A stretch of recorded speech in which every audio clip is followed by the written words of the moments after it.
Et dans le cadre du coup de pouce du Grand Réveil, on donne la parole au porteur de projet alsacien. Cécilia, on reçoit aujourd'hui... On reçoit Dan Touvenot. Dan, bonjour. Bonjour. Nous sommes ravis de vous recevoir sur Dreieckland. Merci.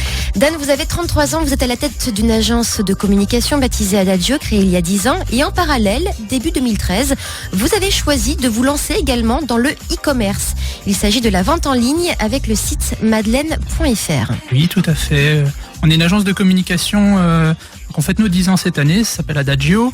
Et puis, en fait, on avait fait un petit peu le tour de la question. On avait besoin aussi de se donner de nouveaux challenges. Et on a décidé donc de créer ce site internet pour apprendre aussi à connaître le métier de nos clients, c'est-à-dire la vente en ligne. Puisqu'on a beaucoup de sites comme France Natation, Anaïcho ou d'autres qui développent sur Internet. Donc on a choisi le marché du tricot. Alors vous allez me dire c'est peut-être un peu incongru, surtout que moi j'ai pas des doigts de fée, donc je ne fais pas les miracles que nos tricoteuses arrivent à faire. Tout simplement, on a fait une étude de marché. On s'est aperçu qu'il y avait une forte demande, que c'était un produit qui s'adaptait très très bien à la vente en ligne. Que nos mamies d'autrefois, c'est plus les mamies d'aujourd'hui, elles ont Internet, elles payent en ligne, elles ont PayPal, elles sont pas apeurées avec tout ce système-là.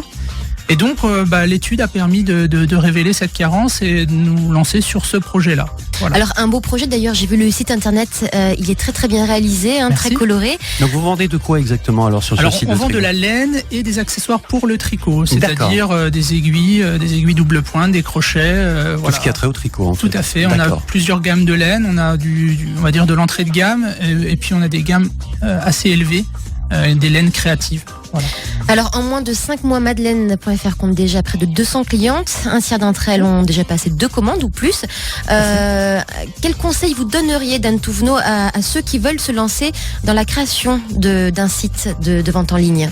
Alors, côté création, nous, on n'est pas forcément les mieux placés parce que on est les créateurs de notre propre site et on est les commerçants.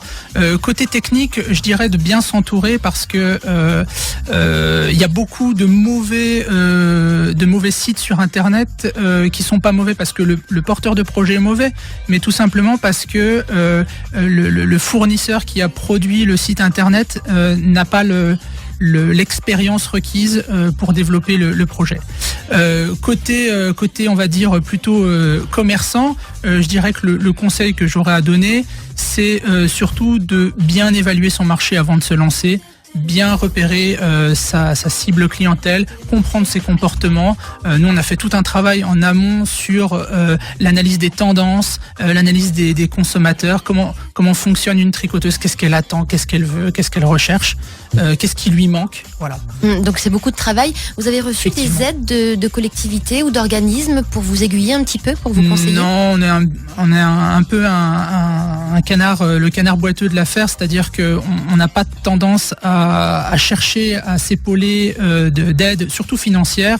Après, les aides humaines, on en a tous. On a tous des influences, on a tous des gens qu'on rencontre qui nous poussent. Par contre, pour ce projet spécifiquement, on a tout fait avec nos moyens du bord, avec nos ressources propres. C'est 100% des bénéfices de l'année précédente qui ont été réinvestis dans le projet. Dan Touvenot, merci. On vous retrouve donc sur Internet, sur le Facebook de Dreieckland. On rappelle que vous avez créé il y a un an le site madeleine.fr. Toutes les informations sur le Facebook et sur le site de la radio. Il y a des hommes qui commandent des pelotes de laine? Je pense qu'ils commandent pour leurs femmes, ouais. Ça doit être ça. En tout cas, merci. Bonne chance pour la suite. Merci beaucoup.